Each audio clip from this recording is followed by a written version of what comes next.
بڑا فرق ہے۔ اے نبی تیرا مقام اور ہے اور نبیوں کا مقام اور ہے۔ اللہ نے ارشاد فرمایا اے میرے محبوب اور نبیوں کا زمانہ کچھ مدت تک تھا، لیکن تیرا زمانہ آدم کی پیدائش سے پہلے تک قیامت تک تیرا ہی زمانہ ہے۔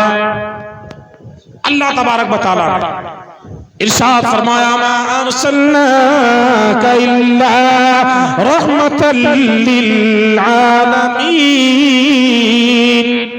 اے محبوب ہم نے آپ کو تمام جہانوں کے لیے رحمت بنا کر بھیجا ہے۔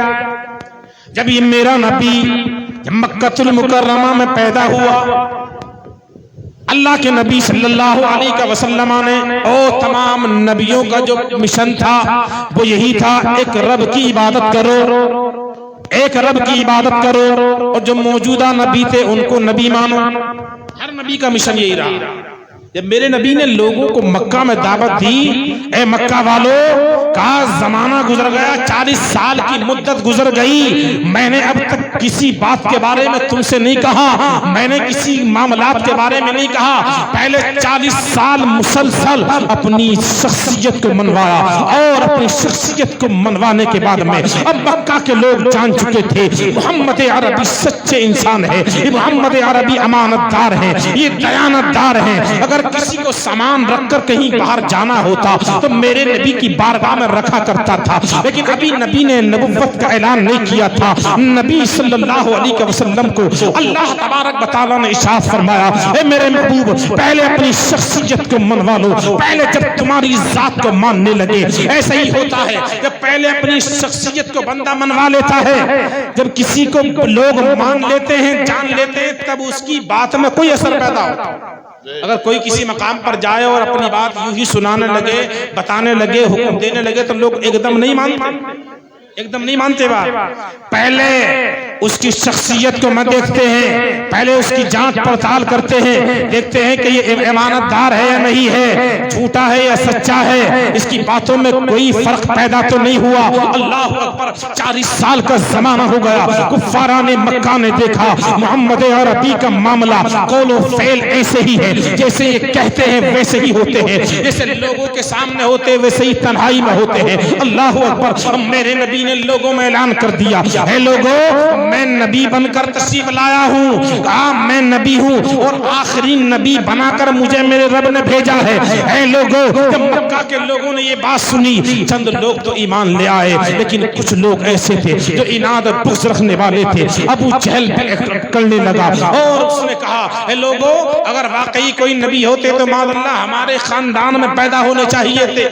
ابو جہل جو مخالفت کرتا تھا، آپ اس کے بارے میں مطالعہ کریں، سیرت کی کتابوں میں لکھا ہے کہ اس لیے وہ مخالفت کرتا تھا، وہ کہتا تھا کہ اگر نبی پیدا ہونا ہی تھا تو ہمارے خاندان میں ہونا چاہیے تھا، ہمارے قبیلے میں ہونے چاہیے تھے، کہاں جا کے ہمارے قبیلے کو عزت ملتی، ہمارے خاندان کو عزت بخشی جاتی، ہمارا خاندان زمانے میں پہچانا جاتا، ہماری نسلوں کو لوگ جانتے۔ لیکن نبی نے ارشاد فرمایا اے ابو جہل تو نہیں جانتا، یہ رب کے فیصلے ہوا کرتے ہیں، اسے چاہتا ہے عزت دے دیتا ہے۔ ابھی تو قرآن کہتا ہے وَتُعِزُّ مَن تَشَاءُ وَتُذِلُّ مَن تَشَاءُ بِيَدِكَ الْخَيْرُ إِنَّكَ عَلَىٰ كُلِّ شَيْءٍ قَدِيرٌ۔ اللہ تبارک و تعالیٰ کہا جسے چاہتا ہے عزت دے دیتا ہے، اسے چاہتا ہے ذلت دے دیتا ہے، ہر شے پر قادر ہے۔ پتا چلا کہا میرے آقا نے جیسے ہی مکہ کی وادیوں میں اعلان کیا میں تمہارے درمیان آخری نبی بن کر آیا ہوں، کہا میں محمد بن عبداللہ، کہا میں تمام نبیوں کا بھی نبی ہوں، کہا جب آدم نبی نہیں تھے میں تب بھی نبی تھا، جب موسیٰ نبی نہ تھے تب بھی میں نبی تھا، جب عیسیٰ نہ تھے میں تب بھی نبی تھا، حضرت ابراہیم نہ تھے تب بھی تھا۔ میرے آقا نے اعلان کیا اے مکہ کے لوگوں میرے رب نے مجھے کہا تب نبی بنا دیا تھا، اب کائنات کی کوئی چیز پیدا نہ کی تھی۔ مکہ کے چند لوگوں نے سنا، آپ جیسے ہی چند لوگ تو ایمان لے آئے، چند لوگ دشمن ہو گئے، باغی ہو گئے۔ اللہ اکبر، اب میرے نبی کو دھیرے دھیرے مکہ چھوڑنے پر مجبور کر دیا، لیکن میرے آقا نے ارشاد فرمایا مکہ کے لوگوں میں مکہ تو چھوڑ سکتا ہوں لیکن اسلام کی دعوت دینا نہیں چھوڑ سکتا۔ کہا سب کچھ کر سکتا ہوں لیکن میں اسلام کی دعوت دینا نہیں چھوڑ سکتا. اب طائف میں یا طائف کی ایک بستی ہے وہاں بھی جانا ہوا. اللہ اکبر. برادران ملت اسلامیہ اس جگہ میرے آقا نے جیسے ہی لوگوں کو دعوت دی, وہاں کے چند جو گنڈے تھے جو لفنگے تھے انہوں نے میرے نبی پر اینٹیں اور پتھر مارے.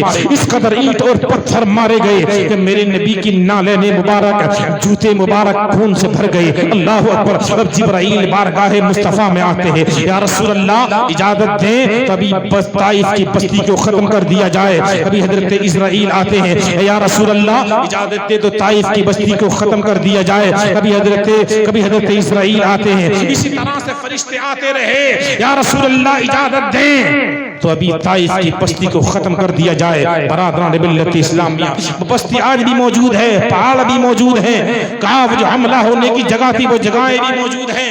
میرے نبی نے کہا نہیں, قرآن کہہ رہا ہے وما ارسلناک الا رحمۃ للعالمین. اے نبی ہم نے آپ کو تمام جہانوں کے لیے رحمت بنا کر بھیجا ہے, اور نبیوں کا مقام اور تھا. اے نبی تیرا مقام اور پتا چلا, اور نبیوں کا مقام اور ہے. اے محمد عربی تیرا مقام اور ہے. اب کوئی نبی نہیں آئے گا. میرے نبی نے ارشاد فرمایا, کہا میں آخری نبی بنا کر بھیجا گیا ہوں, میرا مقصد ہے لوگوں کو دعوت اسلام دینا. اللہ اکبر. حضرت زید بن حارثہ جو نبی کے منہ بولے بیٹے تھے, نبی کے ساتھ میں تھے, عرض کرنے لگے یا رسول اللہ طائف کی بستی والوں کے لیے بد دعا کر دیجئے. آپ اگر بد دعا کر دیں تو بستی ختم ہو جائے گی. کہا بستی کے رہنے والے ختم ہو جائیں گے. بہت ستایا ہے یا رسول اللہ. کہا جسم لہو لہان کر دیا ہے, کہا زخمی کر دیا ہے, نالین خون سے بھر چکے ہیں. اللہ اکبر.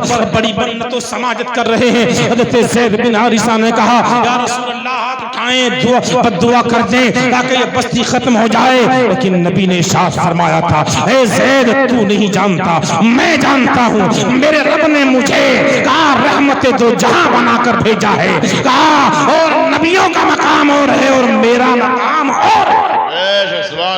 پتا چلا نبی کی سیرت پر عمل کرنے والے کبھی فراموش نہیں کیے جاتے. نبی کی سیرت پر عمل کرنے والے کبھی بزدل نہیں ہوتے. نبی کی سیرت پر عمل کرنے والے کبھی ایسی منزلوں کو نہیں پہنچتے, بلکہ کامیابی کی منزلیں انہی کو ملتی ہے جو نبی کی سیرت پر عمل کرتے ہیں, جو نبی کے عمل و اقوال و افعال پر عمل کرتے ہیں. پھر میرے نبی نے ہاتھ اٹھائے. حضرت زید بن حارثہ خوش ہوئے, یا رسول اللہ بد دعا کر دیجئے ان لوگوں کے لیے تاکہ یہ طائف کی بستی ختم ہو جائے. اللہ اکبر. میرے نبی ہاتھوں کو دراز کیا اور عرض کی مولا اے رب لم یزل اس بستی والوں کو ہدایت عطا فرما دے. حضرت زید بن حارثہ نے کہا یا رسول اللہ, عرض کرنے لگے اے پاک پروردگار عالم, کہا میں تو یہ سوچ رہا تھا تیرا محبوب تیری بارگاہ میں ان لوگوں کے لیے بد دعا کرے گا جس سے کہ حضرت نوح نے بد دعا کی تو قوم ہلاک ہو گئی, حضرت موسیٰ نے بد دعا کی تو قوم ہلاک ہو گئی, حضرت عیسیٰ نے بد دعا کی تو قوم ہلاک ہو گئی. جب